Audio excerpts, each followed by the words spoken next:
Afternoon, YouTube. So one other thing I forgot when I posted my other video up is I never gave an update on the $500 Comanche project that was about 8 months ago.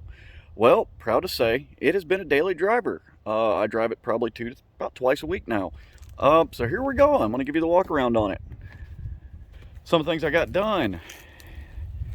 It now has a completely new paint job. If you saw it in the old video, the paint was thrashed. Yes, I have some things in the back of the bed. I actually use it as kind of daily driver work truck. It's bone stock, bone reliable. Still has the original size tires and rims on it. Some things I did on it was I did replace suspension components on it. I did put new shocks on it. They're nothing fancy, just OE Spectrum shocks. Factory ride height. Get you down the road comfortably. That's all you need. I went through the interior. The seat covers are actually a idea I got from another YouTuber named Puddin's Fab Shop. The seats were filthy when I first got it. I did clean the snot out of them, got them very, very clean, but to keep them protected, I ordered 2 of these horse style blankets on Amazon. They were about $12 to $13 a piece. I got a set of hog ring pliers, and instead of actually attach them or just let them hang, I actually have them hog ring down up under to the frame. They actually I didn't actually change the design of the seat itself, so nothing's been damaged original from the factory. If somebody else gets it later on, wants to pull them back off, they just undo the hog rings, the covers come back off, and you have nice, clean fabric. I can't actually get to it, show you a piece of it. Some other things I did in here. The factory lights. You cannot get the factory Comanche lights anymore. Nobody makes them. These are actually boat lights. I ordered off one of the boating supply websites. They go in and they fit the hole perfectly, and also give you the option, the on-off option here. I'll turn them off real quick. You can flip them up. Well, I can't really do it one-handed. I'm in the vehicle right now, but you can flip them up, flip them down, and actually turn them on and off depending. I went through the interior. The dashboard has been replaced on it. I do have a dash pad on it right now just to keep it protected. When I got it, the dashboard had a serious crack running across it. It was mungy, nasty, disgusting. Pulled the dash out of a 1992 Cherokee I found at the junkyard, did a complete cleanup on it. I revitalized all the plastics on it. Everything on the dash has been gone through. When I had the dash out, I took the time then to put a brand new heater core in it. Yes, aftermarket radio. I still have the factory radio. It still works. It's actually sitting in a box in the house right now in my closet. So if I ever wanted to put it back bone factory, I could. Special thanks. Skipper's Trailer Sales in Pensacola, Florida. They run a embroidery shop. They actually embroidered the dash mat for me with the Jeep logo in blue just because I thought it would look really nice in here. So special shout out to Cheryl and Roger and Guy Skipper at Skipper's Trailer Sales. They do a really good job for that sort of thing if you ever need embroidery done. My cell phone holder, I had an extra blank plate. This didn't come factory with the clock, so I didn't damage anything rare.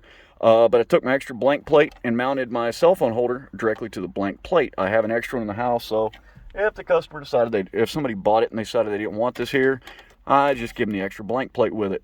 One of the things I did put in that really makes a difference with this style of vehicle, this is a REM 2 Plus. It's a Renix engine monitor. Through 90, from when this Jeep was built in, I believe, 86 through 90, the fuel injection system was made by a company called Renault. They teamed up with Bendix, which was General Motors, and designed a fuel multi-point or throttle body fuel injection, depending on the engine. Well, it's not OBD 1 or 2. It's its own beast. It doesn't apply, so none of your standard connectivity works with it. I forgot the individual that made it. I'll try to see if I can find the link and put it up on the website. If any of you Jeepers out there that are driving Renix systems want to get one, order one. I think it's nickintimedesigns.com. They are fantastic. I had a few issues with mine when I first got it. Nick over at Nick in Times walked me through a few issues. We solved it right there on the phone with him in about a half hour and got it working spot on perfect. A couple other things I did is when I did it, I put brand new carpets in it. Ignore the stuff in here. Like I say, I do daily drive it. I did revitalize, like I said, a lot of the plastics in it. And now let's go to the other side of it. If you saw the other video that right after I got the motor rebuilt, let me get the hood up. I'm going to set you down for a second. Right after I got the motor rebuilt, it had the original OEM black plastic valve cover on it. I did find that the plastic valve cover, or well, the aftermarket replacement for the factory valve cover, leaked in between your bolts. So what I did is this is off a mid to or late 90s Jeep TJ with a 2.5. Instead of having the PCV system and air intake system running up at the top, it actually runs out the side, runs down. I used the standard Felpro rubber gasket for it, solved my leaks perfectly. It does not leak at all anymore. A few other issues I ran into with it. The sensor that I put in the last video, actually the gearbox stripped out on it. This is the gearbox off my original sensor with the motor off my new sensor. Something the gearbox was not made correctly on the new ones. They are compatible. If you have to get this idle control motor, you can get it off a mid-80s Camaro with, I believe, 3.6 liter V6 in it. It's the exact same part. It's the exact same part number, and they run you about $45 through Rock Auto.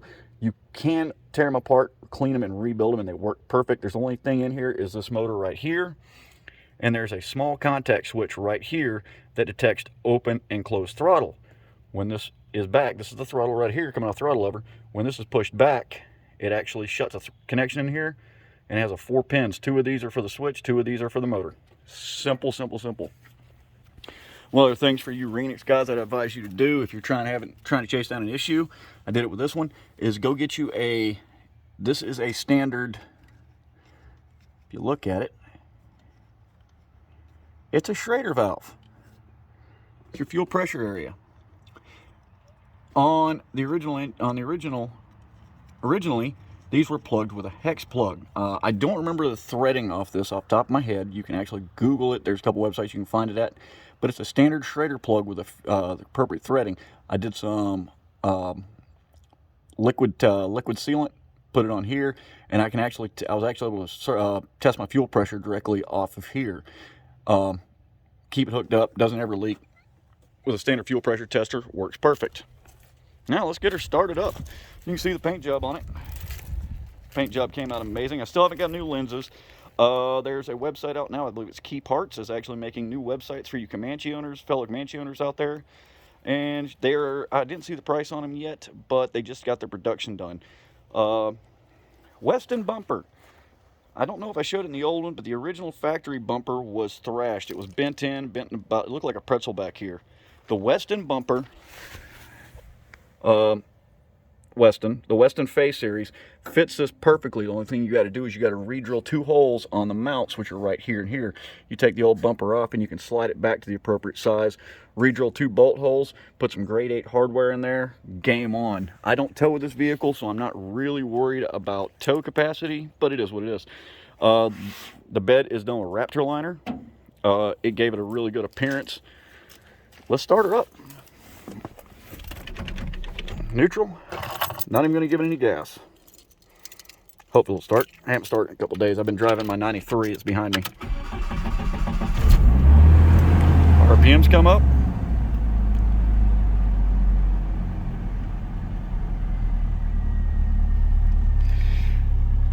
Oil pressure is reading correctly. You've got your temperatures working perfectly.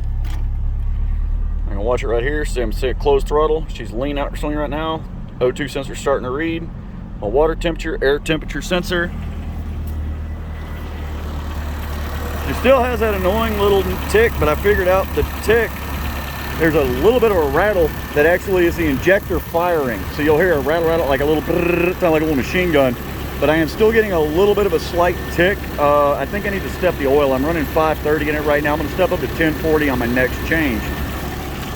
Other than that, one of the other things I did, originally this did not have a full gauge cluster in it. It had the idiot lights it didn't have a tack on it. It just had the fuel gauge and charge meter and 2 different lights for the oil pressure and coolant temp. I went out and found a 90 Cherokee at the junkyard that the dashboard actually had almost the exact same mileage as this Jeep did. Being as this is listed as an antique vehicle, the mileage is exempt. I do have the original gauge. If a customer ever bought it, I could sell them the gauge with the original cluster with it, which would show them what it was when I changed it out. It's all annotated actually with it. I've got paperwork showing that I did it. But what I did is I took the 3's gauge, or the 90's gauge cluster, installed it perfectly, fits in perfectly. I cleaned everything, put new bulbs and lights in it. The only thing I had to do was I had to swap the sensors out. I had to put a new coolant temp sensor for one with the gauges instead of the Idiolite, and a new oil pressure sensor for one with the gauges vice Idiolite. Simple to put in. Took me about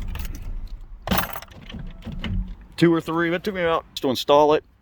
Dirt simple. Coolant temp sensor is right there. It's on the back side of the head. That was the one for the gauge. This Jeep actually has 2 coolant temp sensors. So if you're ever wondering why the gauge isn't working on yours, the gauge is the one ran off the back of the head right here. If you have the Renix 4-banger like I have, the ECU's temperature sensor is, that's cool. That's air temp right there. Coolant temp sensor is back here as well, but I can't quite see it. It's up under the throttle body somewhere. Yeah, I can't quite get to it. It's right down there. It's on the side. A lot of the Jeepers I know will actually remove it, replace that one, and they'll reroute it to right here, which is the thermostat. Yeah, it looks kind of nasty. I got to get a new thing. That's actually just a removable plug. You can actually put the thermostat sensor, or the ECU's temperature sensor here up the thermostat housing and extend the cables out, and it works fine. Other sensor I had to replace was the oil pressure sensor. I put a brand new one in. These are the same ones that Mopar or that GM use. It's a 1-wire sensor. It's a bellows design with a, I believe it's a rheostat built into it, vice a light. Other than that, it's dirt simple, and it actually goes really well sitting in the yard. My 93 Cherry XJ that's bone stock that's sitting right behind it. That is my other. Well, I hope that explains some of the things that I didn't get a chance to cover, or didn't really do an update on since the last update, or since the last video of my $500 Comanche. Total motor job, I got probably, I think, $1,800 into the motor itself when I rebuilt it. Everything got sandblasted when I took it apart. I did all the work on it myself. It's got a few minor issues, but nothing that keeps me from driving it every day to work. The paint job, I had a paint place here in town redo it, sand it down. The body itself had no rust on it whatsoever. The only rust was in the floorboards, which I replaced those and welded in new ones when I first got the Jeep. The vinyls are a OEM reproduction unit. I forgot the website that I got them from, but it was the original style Comanche sport truck Jeep in the 90s. Well, I hope you guys enjoyed this, and again, have a great day.